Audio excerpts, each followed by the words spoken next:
Hello everybody, this is Sodhi from CAAN Wings Consultants Private Limited. Welcome to my weekly YouTube session. And this video today is about the concordance report that was released by the Pearson regarding the PT academic test. We've seen a lot of movement in the PT test. The scoring pattern has been revised. While a lot of people are very excited, some people are a little wary about the changes. So first of all, I'm going to discuss with you as to how the changes in the PTE test are going to affect those who are planning to go for Australia immigration, or those who've already applied for immigration, or those who've got their skills assessment done but are waiting for the skills assessment, and so on. So first of all, let me tell you what the changes are. If you look in the description below this video, you will also find a link to the PTE website wherein you can go and get further details on the score changes. So just to put it in a concise manner, what we are seeing here is that earlier, or until about yesterday, the concept of competent English was a score of 50 on PT academic, and in terms of IELTS general training, it was a score of 6 bands. Now that requirement has been reduced from 50 to 46, which means that's a very good news for those people who were not able to meet the threshold requirement. So instead of 50, they will now have to score only 46 in order to meet the competent English level.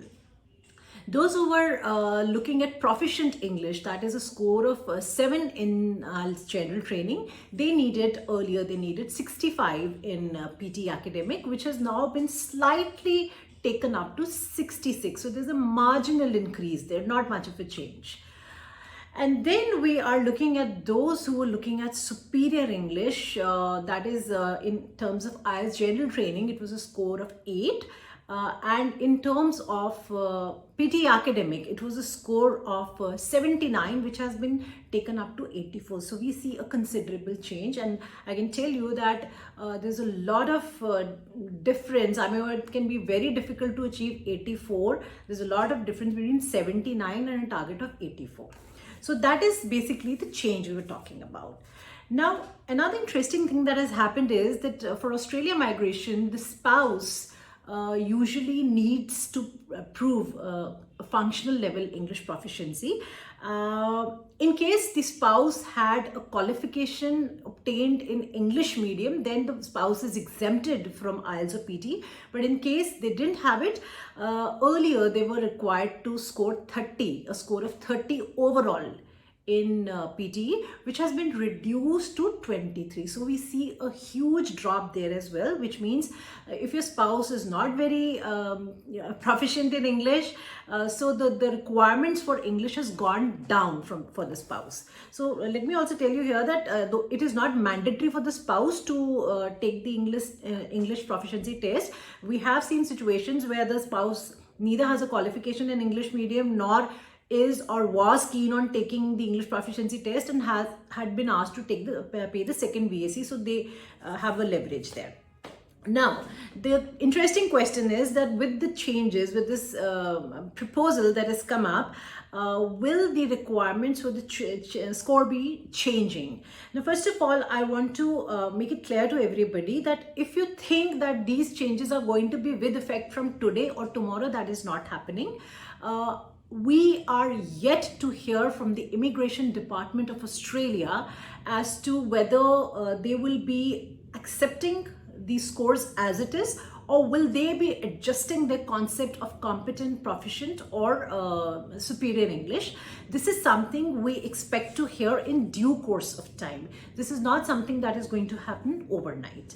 So what are the zones that are basically going to be affected? So as I discussed earlier, farmers or people like commodities traders who already have very basic elementary level English, for those who for whom probably scoring even 50 in PT was a challenge, can have a sigh of relief, because the score will be brought down for them. It will be brought down to 46.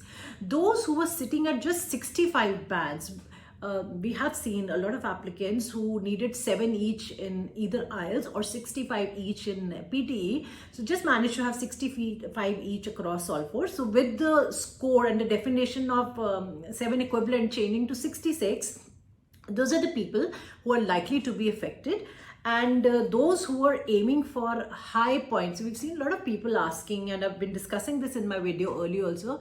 They've been asking that, should we retake our test, English proficiency test, and we've already got 7, should we take it up to 8, so that we, instead of 10 points for English proficiency, we end up getting 20 points, which is a huge leap in points. So it is going to become a little difficult for people to score higher score in English proficiency, which means that those who have been able to get a score of 90 or 100 very easily, that probably will not be happening. It will become difficult for people to reach a high point score in order to get an invitation for the 189 visa. So typically speaking, it's not really going to affect 491 applicants, because 491 visa holders don't need a higher score. 65 points is enough for them.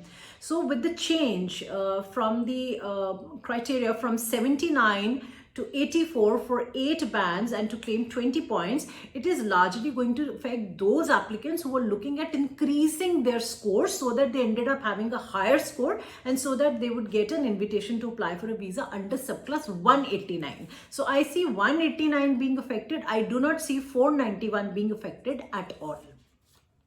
So the next question is that now when a person lodges his or her EOI, expression of interest, with the Australian Immigration Department, so will how many points will they be allocated for somebody who, let's say for example, somebody who just has 65, a score of 65 each?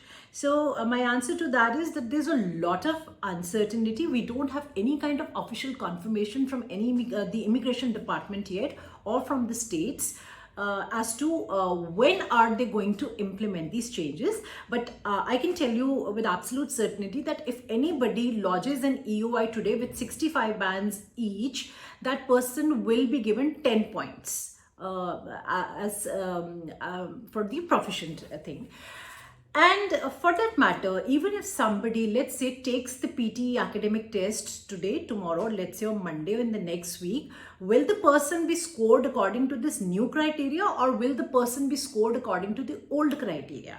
So my answer to that is that the person will be scored according to the old criteria, because this is more of, I would say, a proposal which has been finalized by the PT. I'm not saying it's not final, it is final.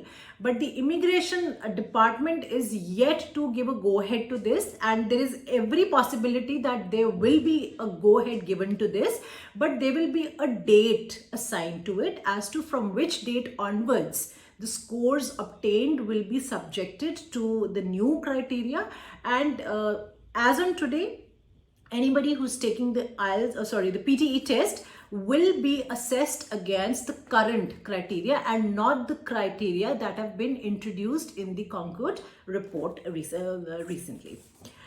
Now, the next question I would like to discuss with you is that those people who have already got their PTE scores done, or let's say there were certain skills assessment bodies that needed a proficient level score, or let's say 7 bands each or 65 bands each, for the skills assessment to be positive. For example, let's go with the occupation of accountants.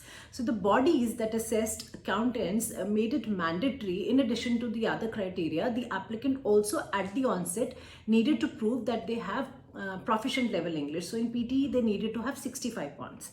So those who've already got a positive skills assessment from CAAN's or whatever skills body assessment body they chose to go through, and got had 65 each, did not have 66 each but 65 each. What will happen to those assessments once this scoring system has been accepted by the DHA? will those become invalid or revoked? So my belief, my understanding is that no, obviously they will not be revoking those, because those people were able to get a proficient score according to the criteria enforced at that time. So my understanding about this whole scenario is that the Australian Immigration Department will be making announcement in times to come as to from what date onwards will the new scoring system come into existence.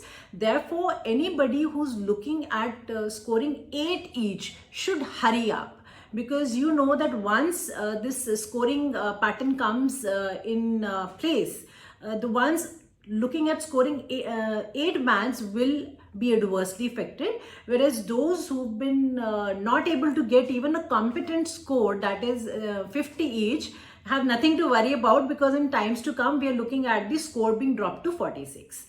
So with this, I just like to tell you that please rest assured, there's no need to panic at all, because even the PT, the Pearson, is not implementing the new score as on today or tomorrow. They will tell the applicants or the test takers as to from which date onwards this new test scoring will become effective. This is something that is going to happen soon, but when I say soon, I think personally that it could take anything from 3 to 6 months. So that is it. Those were the updates I wanted to share with you. For any questions related to your specific profile in terms of how the scores are going to affect the application for Australia migration, or in case you need to just check your eligibility or want to start the process, please feel free to email us on CaanWings@gmail.com. That is CAANWINGS@gmail.com, or call us on 78498 78498. I'll see you again next week with another topic. Until then, bye-bye and take care.